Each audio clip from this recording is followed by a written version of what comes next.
নমস্কার। আজ সোমবার ট্রাভেল উইথ উর্পির একটি নতুন ব্লগে আপনাদের সকলকে স্বাগত। চলে এসেছি আজকে লিট্টি নিয়ে। এই শীতের দিনে কাঠের উনুনে বানানো গরম গরম লিট্টি খেতে বেশ ভালো লাগে। চলুন শুরু করে নিই। আমরা প্রথমে যে ছাতু নিয়েছি তার সঙ্গে নিয়েছি জোয়ান নিয়েছি সামান্য 1 চামচ, পেঁয়াজ লঙ্কা কুচি, ধনেপাতা, গোটা পাতিলেবু, সামান্য আদা, আর নিয়েছি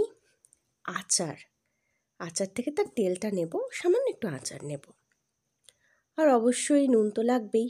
নুনটা কিন্তু স্বাদ অনুসারে নেব। আর যেহেতু একটু আমরা অনেকজন আছি তাই আজ পরিমাণটা একটু বেশি করেই করব। এখন আদাটা অনেকে কুচো কুচো করে মেশায়, তবে আমি একটু গ্রেট করে নিতেই পছন্দ করি। প্রত্যেকটি উপকরণই আস্তে আস্তে মিশিয়ে নিচ্ছি। জোয়ানটি দিলে স্বাদও হয়, আবার হজমেও সাহায্য করে। শীতে ধনেপাতা দিলে তো একটা আলাদা সুন্দর গন্ধ হয়। এইগুলো খুব ভালোভাবে নাড়াচাড়া করে মিশিয়ে নিচ্ছি। মাখাটা যেন একটু ঝুরঝুরে হয়। এদিকে যখন এটা মাখছিলাম তখন কিন্তু অন্যদিকে একটু আটাও মেখে নিয়েছি। আটা মাখার সময় না ভিডিওটা করতে ভুলে গিয়েছিলাম, তার জন্য প্রথমেই ক্ষমা চেয়ে নিচ্ছি।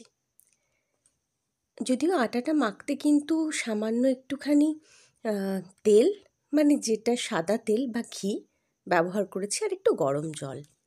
এরপর আটার লোয়ের মধ্যে পুরটি দিয়ে ভালো করে পাকিয়ে নিচ্ছি। চলুন এরপর বাকিগুলো পাকিয়ে কাঠের উনুনে চলে যাই। কাঠের উনুন কিন্তু আমি একদম ব্যবহার করতে পারি না।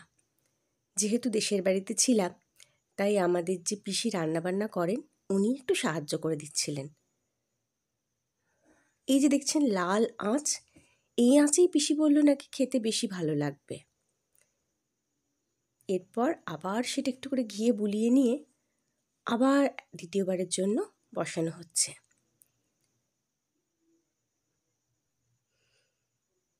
দেখুন লিট্টি কিন্তু প্রায় তৈরি হয়ে গেছে। চলুন সবগুলো করে সাজিয়ে নেওয়া যাক। সব লিট্টি হয়ে গেছে, কিন্তু এর ওপর ঘি ছড়ানোটা বাকি রয়েছে। এই ঘি যখন গরম লিট্টির ওপরে পড়ে তখন যেন অপূর্ব গন্ধ ওঠে। এরপর পরিবেশনের পালা। চলুন আজ এই পর্যন্তই। সঙ্গে থাকবেন, পাশে থাকবেন। নমস্কার।